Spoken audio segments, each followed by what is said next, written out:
欧洲的防务牌桌上，一场掀桌子的戏码正在上演。当德国和法国还在为下一代坦克的图纸吵得面红耳赤时，德国的军工巨头却已经带着成品敲开了南边邻居意大利的大门。这个结果不仅让还在谈判桌上的法国人享受了一把背刺的痛，也让整个欧洲的防务圈都嗅到了一丝不同寻常的味道。尤其是莱茵金属公司寄出的那款名为 KF51 黑豹的全新坦克，以及与意大利莱奥纳多成立合资公司的组合拳，更是让意大利体验了一把法国得不到的待遇。那么是什么让德国人决心另起炉灶？这场德意之间的私下交易又将如何搅动德法之间脆弱的军事同盟？而在未来的欧洲大陆上，究竟谁的坦克将会决定欧洲军备的未来？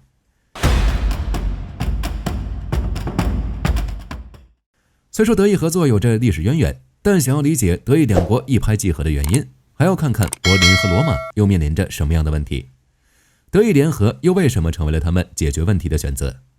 首先，我们先来看看这场合作中的客户意大利。此时此刻，意大利陆军正被一场严重的装备危机困扰。意大利陆军的装甲部队主力是一款名为 C1 公羊的主战坦克，这可都是冷战时期的老古董了。自1995年服役至今，早就是英雄迟暮了。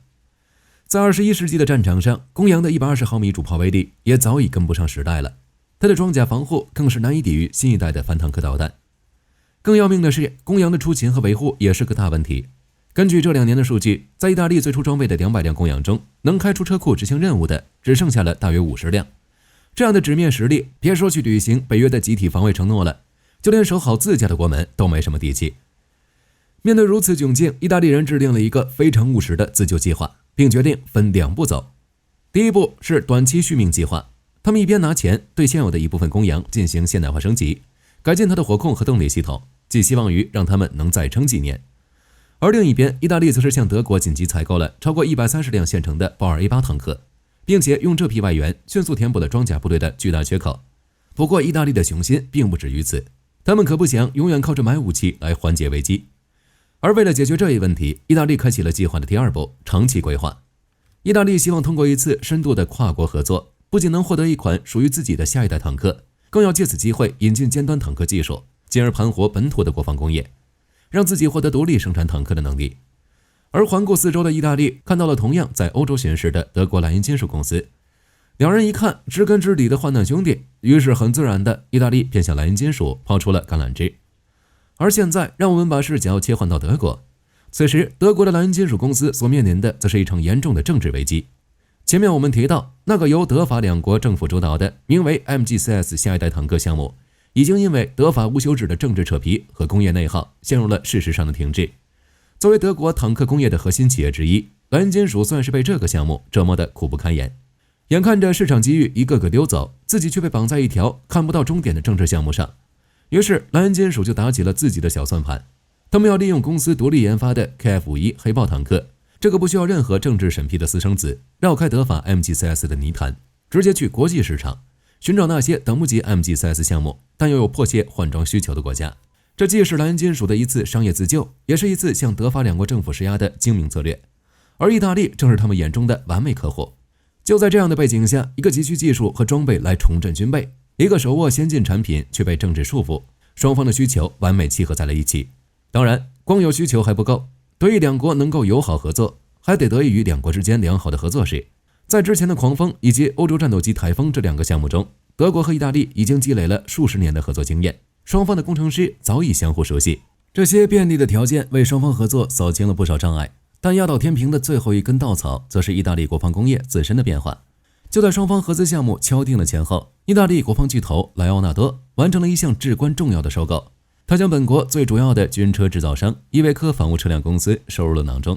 而这次收购最直接的好处，就是让莱奥纳多从一个单纯提供火炮、雷达的零件商，一跃成为了一个能整合制造完整装甲平台的军工企业。这意味着，在与莱茵金属的合作中，莱奥纳多不再是一个只能打下手的小弟，而是一个拥有车辆设计和制造能力的，能够真正和莱茵金属公司平等合作的伙伴。而这种态度也让德国人看到了意大利合作的诚意与实力。就这样，双方都有着迫切的需求、精明的商业算计，再加上良好的合作历史、对等的工业实力等等，德意联合也就成了顺理成章的事情。双方成立的莱奥纳多莱茵金属军事车辆公司，它的目标非常明确，就是以莱茵金属的 KF51 黑豹和 KF-41山猫平台为基础，为意大利陆军量身打造一款全新的主战坦克和步兵战车，然后拉着这2个项目直接打通国际军贸市场。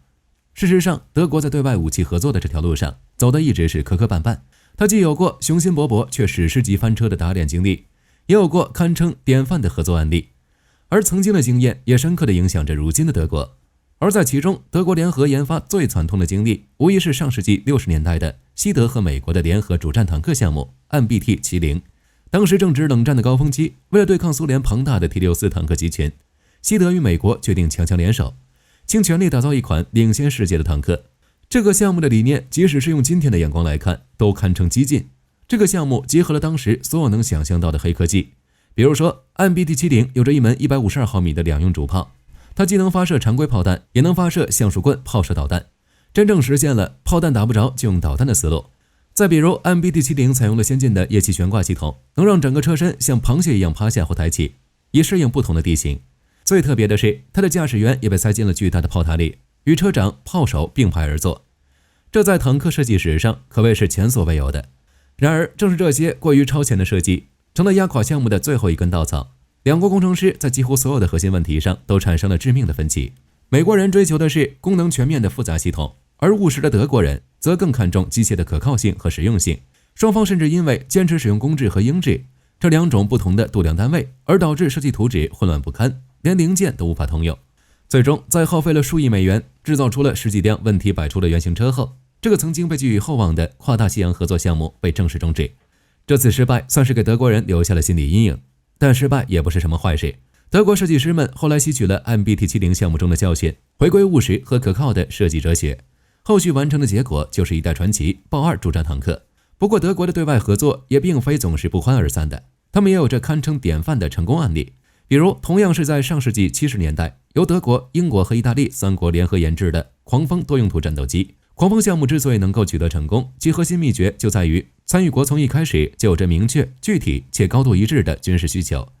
3国都需要一款能深入敌后并进行低空高速突防，并且同时兼顾截击以及侦察任务的攻击机。正是因为需求目标的高度统一，项目中也没那么多政治人物以及技术路线之争来扯后腿。最终，狂风战斗机的总产量接近1000架，成为了欧洲防务合作历史上的一座丰碑。有了成功的经验，这几个欧洲主要国家后来又合作开发了欧洲战斗机台风。尽管在研发过程中，各国为了争夺工作份额、技术主导权等，同样是吵得不可开交，但最终台风战斗机还是成为了欧洲航空工业的骄傲。回顾从 MBT-70 的失败到狂风和台风的成功，火力军觉得成功的跨国武器合作必须要建立在多方共同且明确的军事需求之上，以市场和需求为驱动，而不是纯粹搞些政治表演。而此次的德意联合项目，在火力军看来，就是一个由意大利提出需求，莱茵金属提出市场策略，双方目标明确的合作项目。火力军觉得此次合作成功的概率还是蛮高的，但无论怎样，双方合作终究还是要靠硬实力说话的。而莱茵金属为这次合作准备的2件利器 KF-51 黑豹主战坦克以及 KF-41山猫步兵战车，就是当今地面装备里的顶尖角色。首先被莱茵金属寄予厚望的就是 KF-51 黑豹主战坦克，而黑豹最大的优势就源自于它的火力。黑豹装备了一门莱茵金属开发的130毫米 I52滑膛炮，这门火炮可以说碾压了现役的所有西方坦克。在此之前，北约标准的坦克炮是120毫米口径，而黑豹的口径从120毫米增加到130毫米，听起来似乎只是增大了 8%， 但火炮的威力可是与弹丸的动能成正比的。根据莱茵金属官方公布的数据，这门130毫米炮的炮口动能比现役最先进的120毫米炮提升了足足 50%。这就意味着黑豹坦克能在更远的距离上击穿更厚的装甲，而在未来的坦克对决中，黑豹将拥有先敌发现、先敌开火、先敌摧毁的绝对优势。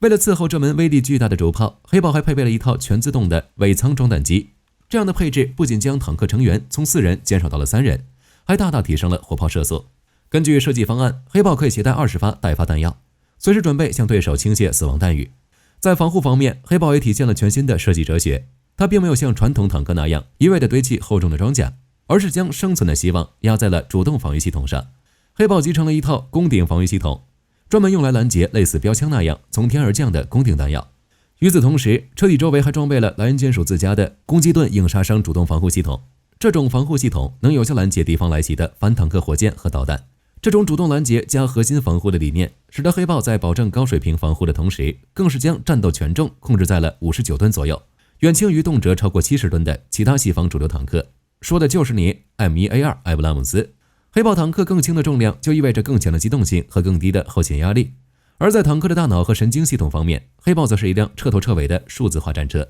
黑豹采用了北约通用车辆架构，这就为它安装了一个开放式的系统，可以方便地集成各种传感器、无人机、无人车，甚至是友军单位的数据。它的3人车组包括车长、炮手和驾驶员，都可以通过大尺寸的触摸屏共享战场信息，协同作战，甚至在必要时互相接管对方的工作。它的车长和炮手都拥有独立的全景观瞄设备，具备真正的猎歼能力。简单说，就是炮手在攻击第一个目标时，车长已经可以同步搜索并锁定第二个目标。炮手一完成开火，炮塔就能立刻转向下一个目标，实现了无缝衔接的攻击。这种高度网络化的作战能力，让黑豹更像一个强大的融入整个作战体系的移动网络节点。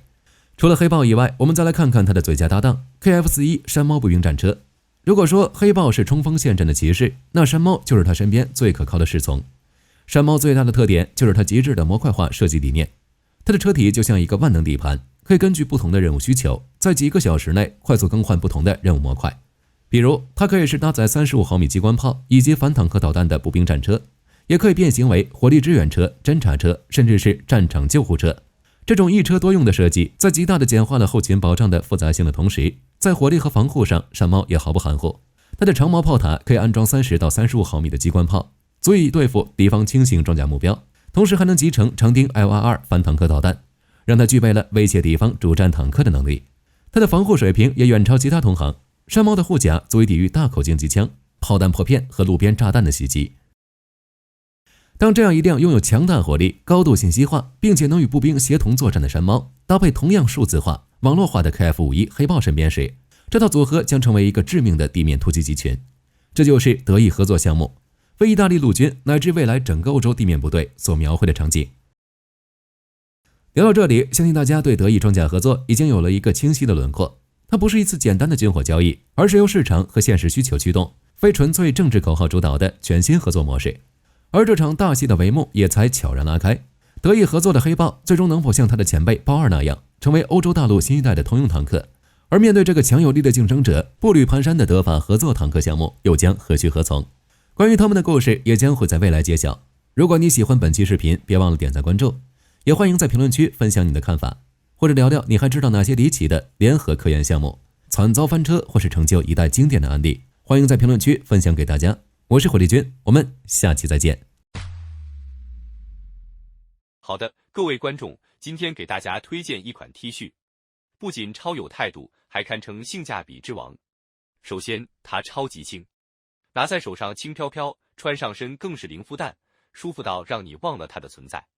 其次，面料具透气，就像会呼吸一样，就算在外面跑一天，也能保持干爽，彻底告别黏腻感。最关键的是，价格真的让我惊掉下巴，仅需很少的钱，你就能拥有这份清爽。